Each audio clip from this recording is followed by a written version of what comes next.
Second Cold War. That is our topic for my this short lecture. For the Second Cold War, we must know that what happened in the First Cold War. If you don't know the First Cold War, how can you talk about the Second Cold War? I hope that you have studied the First Cold War when I announced this topic, and I hope that I'm audible and visible. If I'm audible and visible, so please like this video broadcast, share the link in 3 WhatsApp groups, and write a comment that I must be master of the First Cold War to understand the Second Cold War in a better way.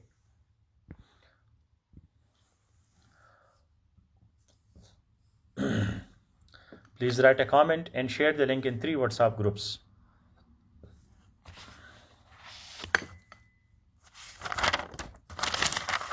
I must be master of the First Cold War and to understand the Second World War in a better way.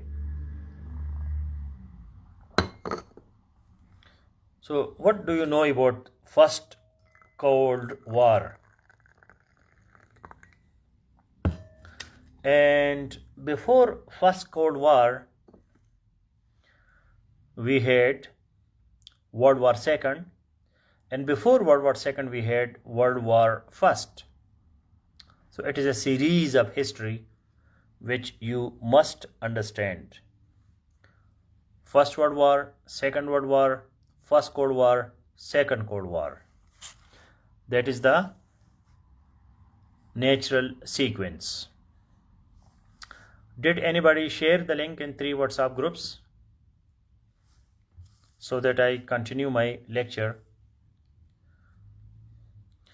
Now, what is the technical description of Second Cold War? Second Cold War is heightened tensions between USA and China or Russia.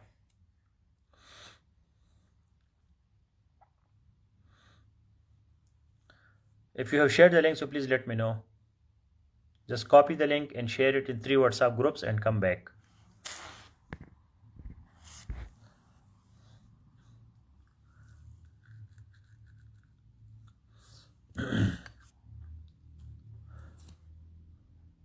Share it in Safe ELC as well.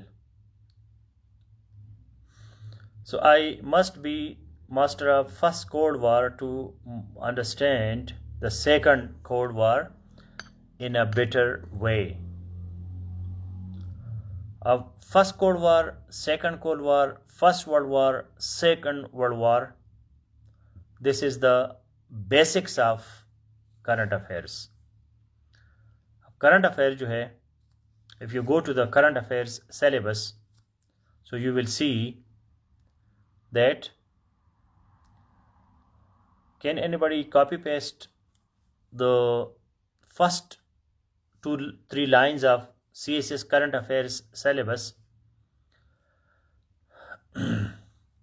क्या आप current affairs के syllabus को थोड़ा सा copy paste कर सकते हैं, जो शुरू की इंस्ट्रक्शंस है?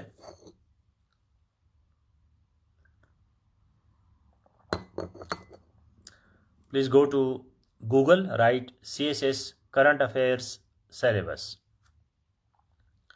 तो उसका जो पहला 2-3 जुमले है, इंस्ट्रक्शन जो है फेडरल पब्लिक सर्विस कमीशन के, वो हमेशा पढ़ा करें, क्योंकि एग्जामिनर जब आपके चेकिंग करता है तो उसको फेडरल पब्लिक सर्विस कमीशन जो है इंस्ट्रक्शंस भेजता है कि आपने पेपर कैसे चेक करने हैं, तो उसमें ये इंस्ट्रक्शन ज़रूर होता है. That current affairs is not only present, it is past, present and future. Current affairs का मतलब सिर्फ अखबार पढ़ना नहीं है कि आपको हालात हाजिरा का पता चले. करंट अफेयर्स का मतलब ये भी है कि आपको माजी का भी पता हो अभी का भी पता हो और आइंदा के भी आपको पता होना चाहिए कि भाई आगे क्या हो सकता है. व्हाट आर द रिपरकशंस और व्हाट आर द कॉन्सिक्वेंसेस, कि भाई नताइज क्या होंगे, सेकंड वर्ल्ड कोल्ड वॉर के क्या नताइज होंगे. ये फ्यूचर है, लेकिन ये भी आपके कोर्स का हिस्सा है. मैं शुरू का मैंने कहा है जो इंस्ट्रक्शन है, इंस्ट्रक्शन ये तो सिलेबस है खुद.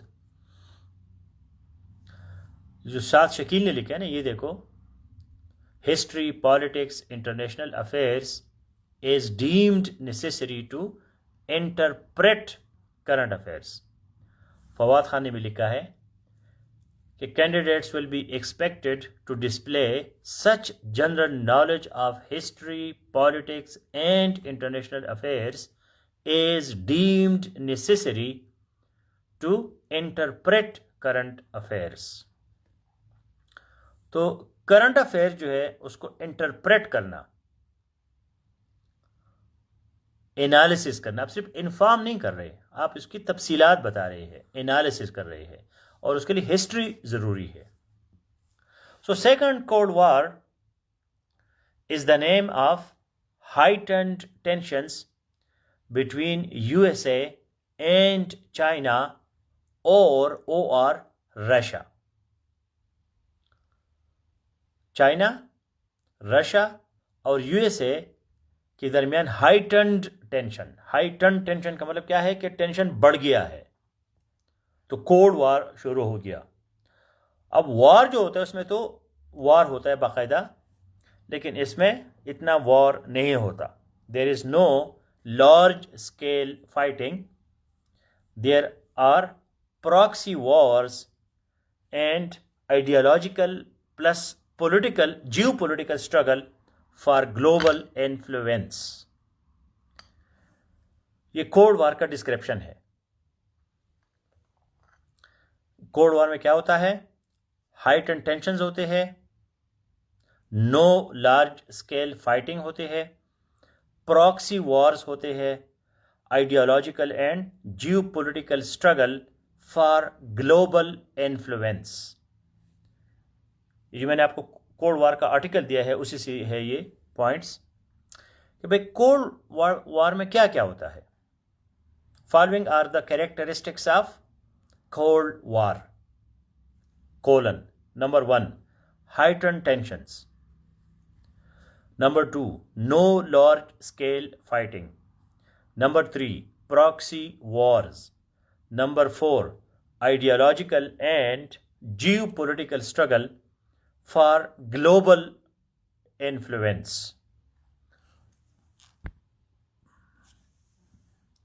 ताकि दुनिया पे इन्फ्लुएंस, ग्लोबल इन्फ्लुएंस के लिए आइडियोलॉजिकल एंड जियोपॉलिटिकल स्ट्रगल. अब अमेरिका जो है that is liberal democracy. USSR जो था, farmer USSR, that was communism. China is communism. Russia is not liberal democracy. It is a type of democratic dictatorship by Putin, while in USA there is liberal democracy, market economy, capitalism. So these are different ideological systems, and that's why there is a clash, there is Cold War. So the first Cold War, that was only between USA and former USSR. After the USSR dissolution of 1991, Second Cold War started. And First Cold War started after Second World War. जो दूसरी जंग अजीम है उसके बाद पहला cold war शुरू हुआ था. पहला कोल्ड वॉर कब खत्म हुआ? On the dissolution of USSR in 1991. I hope I am audible and visible. अगर आप अपने रजिस्टर में नोट्स भी बना रहे लेकिन 1-2 कमेंट किया करें ताकि मुझे पता चले. ये जो टर्मिनोलॉजी मैं यूज़ कर रहा हूँ उसको यूज़ करें. हाइपरटेंशन मत यूज करें, हाइटन्ड टेंशंस, क्योंकि हाइपरटेंशन एक बीमारी का नाम भी है। तो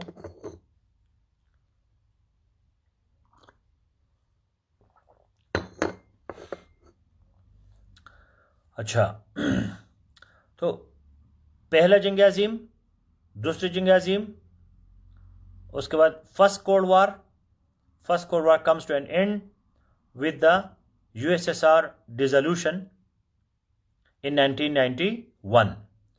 Heightened ED.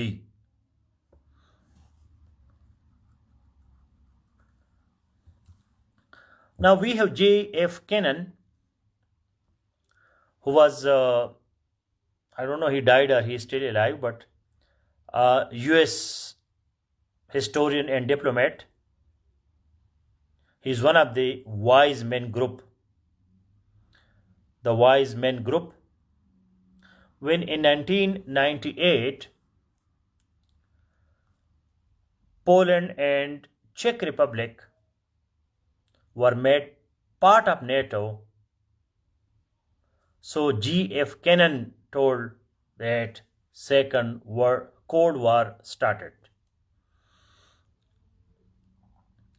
कहानी ये है कि भाई कोल्ड वार जो था पहला, उसमें यूएसएसआर ख़त्म हो गया। तो जब यूएसएसआर वाज डिसॉल्व्ड तो बात ही ख़त्म हो गई, टेंशन ख़त्म, क्योंकि अमेरिका यही था ना कि कम्युनिज्म को डिफीट करे। कम्युनिज्म एक राइवल आइडियालॉजी थी, यूएस के खिलाफ थी, क्योंकि यूएस तो डेमोक्रेसी पे चलता है, लिबरलिज्म पे चलता है। कम्युनिज्म जो है वो डिक्टेटरशिप है, ऑटोक्रेसी है, और उसमें क्या है, अथॉरिटेरियनिज्म है, अथॉरिटेरियनिज्म। तो उस वक्त दुनिया जो है क्या थी, बाइपोलर थी, बाइपोलर, दो पोल्स थे। एक पोल जो है यूएसएसआर, दूसरा पोल जो है वो यूएसए। 91 में एक पोल खत्म हो जाता है, एक पावर खत्म हो जाता है, तो हमारे पास सिर्फ एक पावर रह जाता है, सुपर पावर यूएसए। तो जब अमेरिका ने, कांग्रेस ने बिल पास किया 1998 में कि भाई पोलैंड और चेक Republic, who were first part of the Warsaw Pact, जो ईस्टर्न ब्लॉक था, जो कम्युनिस्ट ब्लॉक था, उनका एक पैक्ट होता था, PACT पैक्ट, मुआहिदा, जिसको वारसा कहते हैं। Warsaw is the capital of Poland. तो ये कम्युनिस्ट ब्लॉक के लोग थे।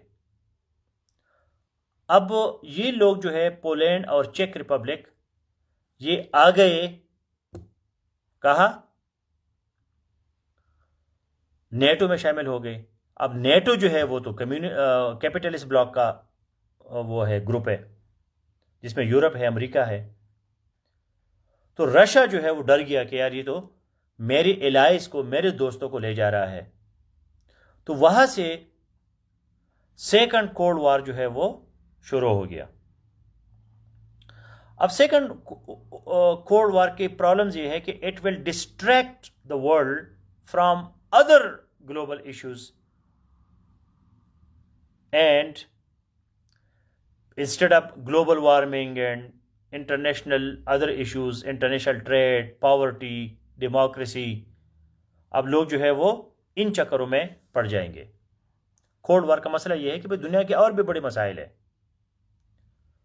अब कोल्ड वार, जब टेंशन चाइना और यूएसए के दरमियान ट्रेड वार है, तिजारती जंग है, कोल्ड वार, तो फिर दुनिया को बड़े मसाइल होंगे। साइबर वारफेयर होंगे, साइबर वारफेयर, साइबर जो इंटरनेट के अटैक्स होते हैं, हैकिंग होती है, तो वो है। फिर 2016 में जो है 2016 में थॉड बन गया, थॉड, THAAD। कोई मुझे बता सकते हैं थॉड क्या है? अगर आपको थॉड का नहीं पता तो आप CSS भूल जाए, जाके आराम से घर में बैठे और चाय पिए। इस तरह CSS नहीं होता। थॉड, कोई बता सकते थॉड क्या है? THAAD 2016 में THAAD बन गया, THAAD अनाउंस हो गया। तो वो क्या है? Terminal high altitude area defence in south Korea. तो साउथ कोरिया में जो है THAAD अमेरिका ने बना दिया, अनाउंस किया। THAAD का मतलब क्या है? Terminal high altitude area defence. अब साउथ कोरिया में नॉर्थ कोरिया है, चाइना है, तो ये ख़तरनाक किस्म का डिफेंस सिस्टम बना दिया अमेरिका ने, जिसका नाम क्या रखा? THAAD, terminal high altitude area defence in south Korea 2016 में। ट्रंप ने भी कोल्ड वार को, सेकंड कोल्ड वार को काफ़ी पुश किया। ट्रंप का भी इसमें वो है। And it is a war between autocracy versus liberal democracy, authoritarianism. And also we saw 15 सितंबर 2021 को एक और धमाका हो गया। वो कौन सा धमाका है? किसी को पता है 15 सितंबर 2021 को क्या हो गया था? अगर आपको इन चीज़ों का नहीं पता तो आप बस क्या, मैं आपको डिस्करेज तो नहीं करना चाहता, लेकिन ये CSS का माल फिर आप लोग नहीं है। क्लर्क मर्क कोई बन जाएंगे, कोई पुलिस कांस्टेबल बन जाएंगे, लेकिन ये बहुत गहरी चीज़ें है, इसको बहुत गहरी नज़र से पढ़ना पड़ता है। तो 15 सितंबर 2021 को क्या बन गया? AUKUS। मैंने आपको छोटा सा एक आर्टिकल दिया है विकिपीडिया, वो भी किसी ने नहीं पढ़ा। AUKUS, AUKUS। तो AUKUS जो है ये ऑस्ट्रेलिया, UK और US का ग्रुप बंदी हो गई, और इसमें फ्रांस भी आ गया, सिक्योरिटी पैक्ट हो गया, फ्रांस भी शामिल हो गया। पहले तो ये ट्राईलेटरल था, ट्राईलेटरल सिक्योरिटी पैक्ट इसका नाम है, trilateral security pact, AUKUS, AUKUS। Ibrar Khan ने लिखा है AUKUS। ऑस्ट्रेलिया, UK, US, इन तीनों का ग्रुप बन गया। फिर फ्रांस भी इसमें आ गया, ट्राईलेटरल सिक्योरिटी पैक्ट। और इसके AUKUS की वजह से ऑस्ट्रेलिया और फ्रांस के भी मसाइल भी बन गए थे। पहले ऑस्ट्रेलिया फ्रांस से ले रहा था, फिर वो अमेरिका ने उसको अपने दे दिए। Nuclear powered submarines, nuclear powered submarines, ऐसे सबमरीन जो समंदर के अंदर चलते हैं लेकिन उसमें न्यूक्लियर वेपन्स होते हैं। बहुत ख़तरनाक चीज़ है ये। चाइना मायने को ऐसे उड़ा देगा, क्योंकि ऑस्ट्रेलिया और चाइना के दरम्यान भी टेंशन है। फिर यूक्रेन है, यूक्रेन जो है वो वेस्टर्न ब्लॉक में चला गया, लिबरल डेमोक्रेटिक ब्लॉक में चला गया, और उसने रूस को छोड़ दिया। अब रूस जो है यूक्रेन पे हमला करना चाहता है, अमेरिका उसको डिफेंड कर रहा है। तो ये भी सेकंड कोल्ड वार के कहानियां हैं।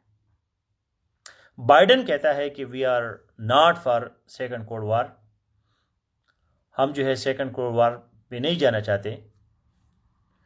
लेकिन ये सारी डिप्लोमेसी है, और सेकंड कोल्ड वार जो है कुछ लोग कहते हैं कि ये ओवरब्लोन है, ओवरब्लोन, OVERBLOWN। ओवरब्लोन का मतलब क्या है? खामखा बढ़ा चढ़ा के पेश किया जाता है सेकंड कोल्ड वार। लेकिन मैंने आपको ऊपर टाइटल में भी लिखी है, वो इंग्लिश एक है, प्रोफेसर है, ये केनन है, GF केनन। तो इनके मुताबिक जो है सेकंड कोल्ड वार जो है वो शुरू हो गया है। तो आप उसको पढ़े अपना Ukraine did not join USA, क्या इस तरह की लैंग्वेज मत लिखा करें ना, ये तो बच्चों की बातें है। आपका क्या मतलब कि यूक्रेन यूएसए में शामिल हो गया, यूएसए का कोई स्टेट बन गया? Ukraine join US block, block आप यूज करें, यूएसए को उसने ज्वाइन नहीं किया। टेक्निकल लैंग्वेज यूज करिए, टर्मिनोलॉजी यूज करिए। जो आर्टिकल मैं आपको सजेस्ट करता हूँ उसको पढ़ा करें सोने से पहले, और क्लास से पहले भी उसको पढ़ा करें, ताकि आपको मेरी बातों की समझ आ जाए, ताकि मैं ज़रा डीप जाऊँ।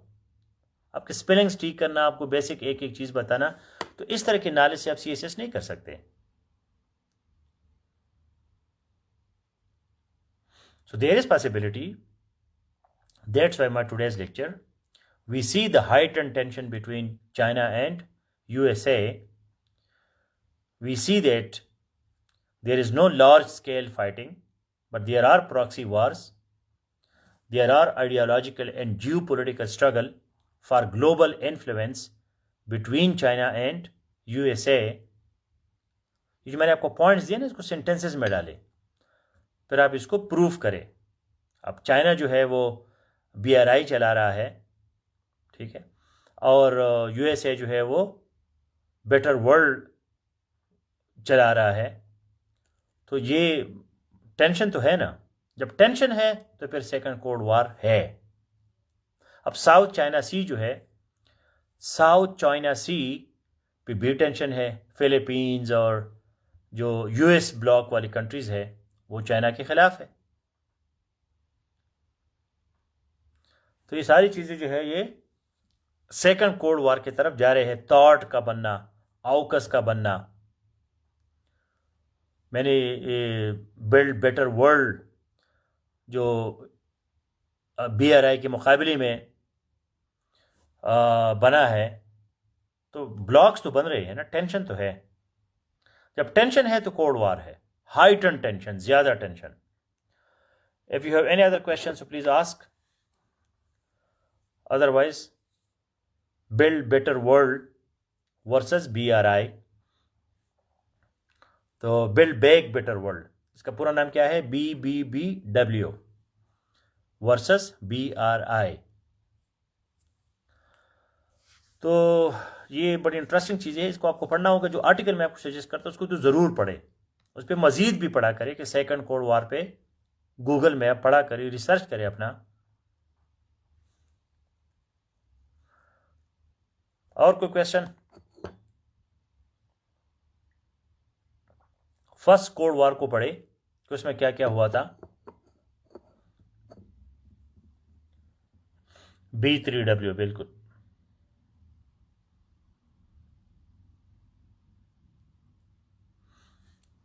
हाँ, राइटर इन जो है, अब आपने अंग्रेजी पे बहुत कोशिश करें। इस अंग्रेजी पे आप CSS नहीं कर सकते। कैरेक्टरिस्टिक्स होते, कैरेक्टर्स नहीं होते। But the other characteristics of cold war are also necessary. वो कौन से कैरेक्टरिस्टिक्स है?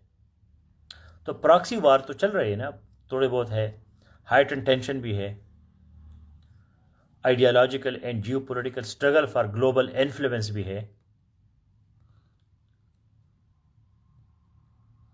So all the best. Please go through the articles, have vocabulary, and be ready for writing practice.